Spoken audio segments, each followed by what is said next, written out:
Bismillahirrahmanirrahim. We will discuss two things today, epiphysis and osteogenesis.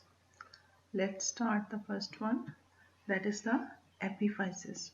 What is epiphysis and which portion of the bone is called as epiphysis? Any part of the bone which is formed by a secondary center of ossification is known as epiphysis. So कौन सा portion होगा of the bone that is called as epiphysis? The portion of the bone that develops by secondary center of ossification. Normally जो है the epiphysis they are separated from the main body by a layer of cartilage. But these epiphyses they unite with the main bone when the ossification is complete. What are the different types of epiphysis? What is epiphysis? Any portion of the bone that develops by secondary center of ossification. What are the types? There are four types of epiphysis: pressure epiphysis, traction epiphysis, atavistic, and aberrant epiphysis. We will discuss one by one these epiphyses. What are these? Number one are the pressure epiphysis. These epiphyses they are present in those bones that are involved in transmitting the weight of the human body. Number one, these epiphyses they are always articular. They take part in the formation of a joint. These bone ends are involved in transmitting the weight of the human body. These bone ends are under pressure during movement. So that portion of the bone or that is take part in the formation of a joint or that is articular, that is called as pressure epiphysis. जो examples हैं of the pressure epiphysis की, it is the head of femur and head of humerus. Head of femur articulates with the hip bone and head of humerus it articulates with the scapula to form the shoulder joint. So we are discussing the types of the epiphysis. Next type it is the traction epiphysis. So pressure epiphysis थी that was articular, but the traction epiphysis these are those parts of the brain, those parts of the bone that are non-articular and they don't form any joint. The main function of the traction epiphysis is to provide attachment sites for the tendons and ligament. They ossify later, and the examples of the traction epiphysis are the greater and lesser trochanter of the femur and greater and lesser tubercle of the humerus. The third epiphysis it is the atavistic epiphysis. These epiphyses include those bones which were phylogenetically independent bones. It means these are the independent bones in four-legged animals, but they have become fused with the other bone in humans. Atavistic or the aberrant epiphysis. Atavistic epiphysis जो है, those portion of the bones हैं that are active in the four-legged animals, but they have been fused with the other bone in humans. Examples are the coracoid process of the scapula and posterior process of the talus bone. Talus bone, it is a foot bone. It has a process and this process is fused with the talus bone. It is an example of the atavistic epiphysis. Next are the aberrant epiphysis.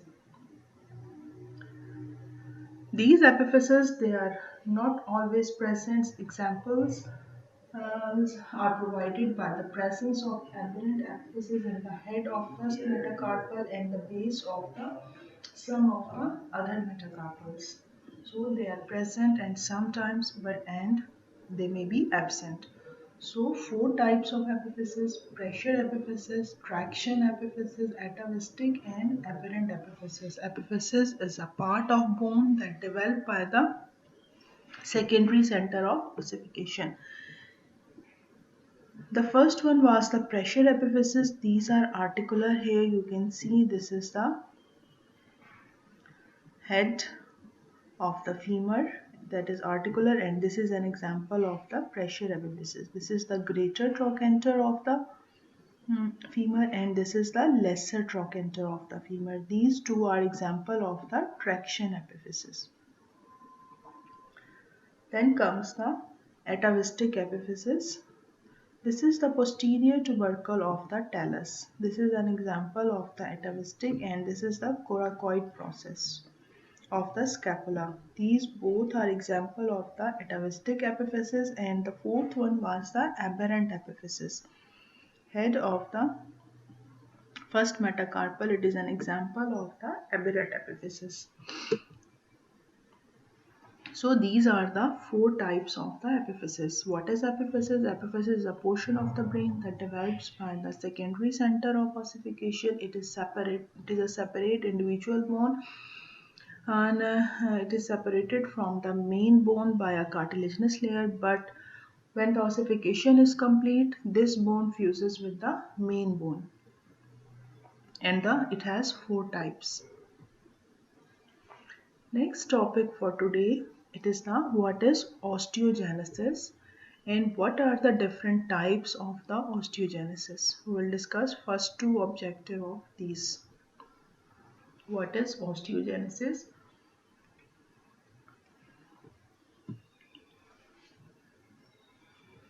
Development of the bone, osteogenesis.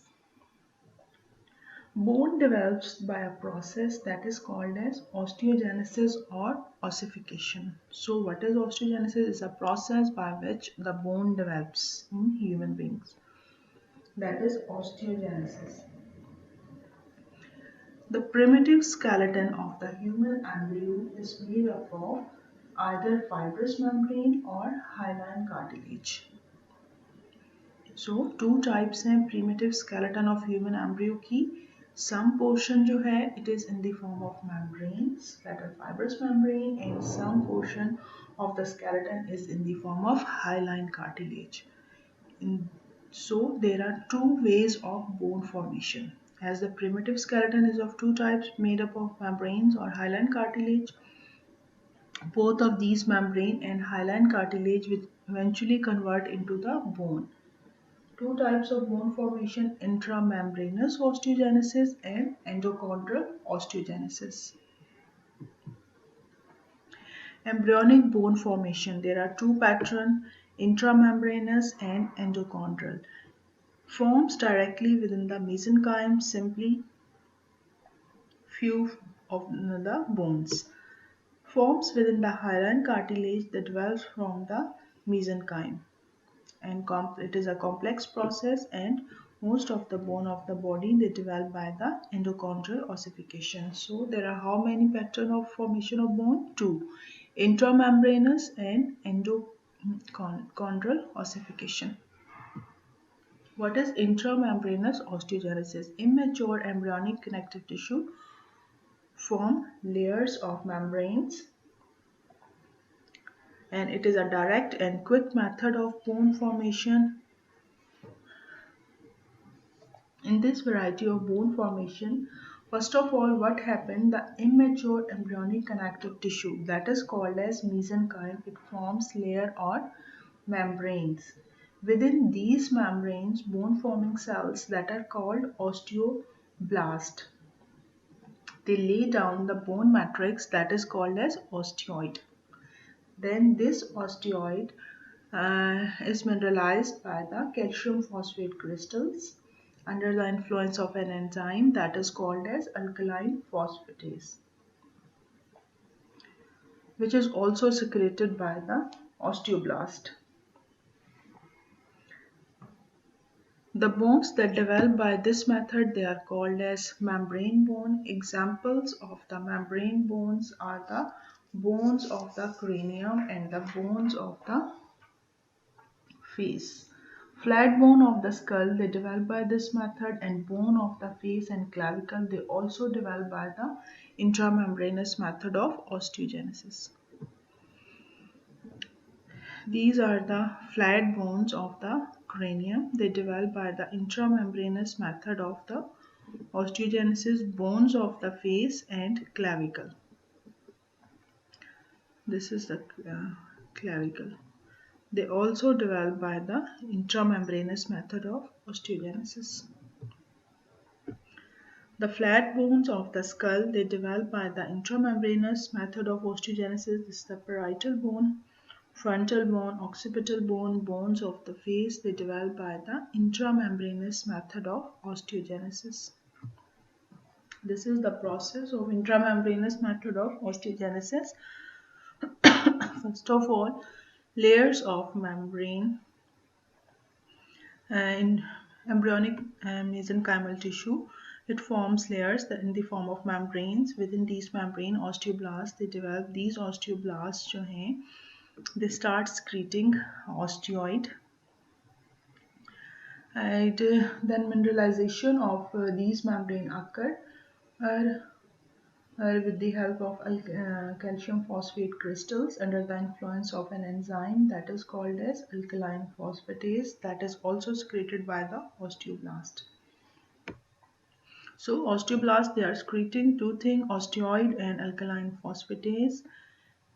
Then after mineralization, these capillaries, they grow in the bone matrix and the bone develop by the intramembranous method of osteogenesis. This is osteoid. These are the osteoid. These are the osteoblast. Then comes the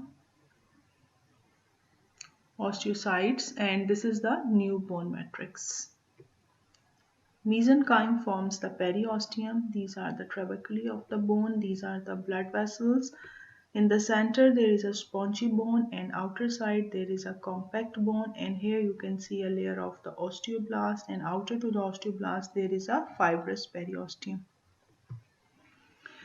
There are 4 steps. Mesenchymal cells group into clusters.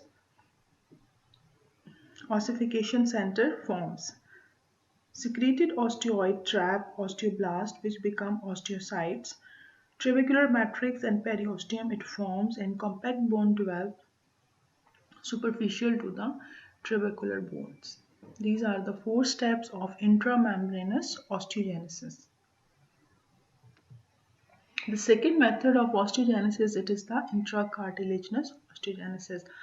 First of all, a cartilaginous model of the bone is formed. Bone formation began in the center of the model, and hyaline cartilage is replaced by the bone tissue. Just like intramembranous membranes, they are replaced by bone tissue. In intracartilaginous osteogenesis, hyaline cartilage is replaced by the bone tissue. Mesenchymal cells, they will differentiate into chondrocytes. Cartilage model of future bony skeleton and perichondrium it will form. Capillaries penetrate the cartilage, perichondrium transforms into periosteum, and primary ossification center it develops in the center of the bone, in the center of the cartilage. Then secondary ossification center develop. Cartilage remains at the epiphyseal plate and at joint surfaces as articular cartilage. Here you can see first there is a hyaline cartilage of the bone is formed, in the shape of the bone is formed. Then this model is eventually converted into the, this is the primary ossification center, and there is a layer of the periosteum on outer to this cartilage. Then capillaries grow inside this primary ossification center. Then secondary ossification, the centers they develop, and then a medullary cavity is formed, and this hyaline cartilage eventually converted in the form of a bone. Intramembranous versus endochondral ossification. These are the bones that develop by the intramembranous ossifications, bones of the cranial vault and bones of the face. They develop by the intramembranous ossification. In endochondral ossification, the bones that develop by endochondral ossification, these are the long bones, vertebra, pelvis, bones of the base of the skull, Here you can differentiate the two by the colors of the bone. The purple color bones, they develop by the intramembranous, and this bluish color bone, they develop by the endochondral ossification.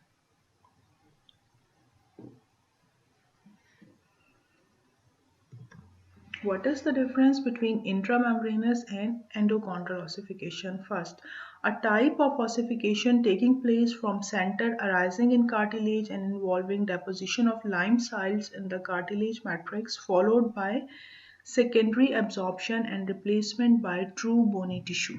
This is the endochondral. Development of osseous tissue within the mesenchymal tissue without prior cartilage formation. A cartilage is formed first and the bone is laid down on it. Bone is directly formed on the mesenchyme. It proceeds through an intermediate cartilage, does not form an intermediate cartilage important in the formation of long bone. It is intramembranous is important in the formation of flat bones. Endochondral, it takes a longer time to form a bone, while the intramembranous, it takes less time to form a bone. Flat bones of the skull, mandible, clavicle and face, they develop by which method? Intramembranous osteogenesis, embryonic ossification, orthogenesis, osteogenesis or endochondral osteogenesis. So the answer is 1. Flat bone of the skull, mandible, clavicle and face, they develop by the intramembranous method of osteogenesis. Why is cartilage slow to heal? Because it eventually develops into bone, because it is semi-solid and flexible, because it does not have a blood supply, because endochondral ossification replaces all cartilage with bone. Answer is 3. Because it does not have a blood supply. It gets its nutrition by diffusion from the surrounding capillary blood. In endochondral ossification, what happens to the chondrocytes? They develop into osteocytes. They die in the calcified matrix that surrounds them and form the medullary cavity. They grow and form periosteum. They group together to form primary ossification center. The answer is B. They die in the calcified matrix that surrounds them and form the medullary cavity. Which of the following bone is formed by intramembranous ossification? The metatarsals, the ribs, the femur, the flat bones of the cranium. The answer is flat bones of the cranium. They develop by intramembranous ossification. Bone grow in length due to activity in the perichondrium, periosteum, epiphyseal plate or the medullary cavity. The bone grow in length due to activity. The answer is 3. Epiphyseal plate. And thank you. This was all about by epiphysis and osteogenesis. 4 types of epiphysis and 2 types of osteogenesis we have discussed today.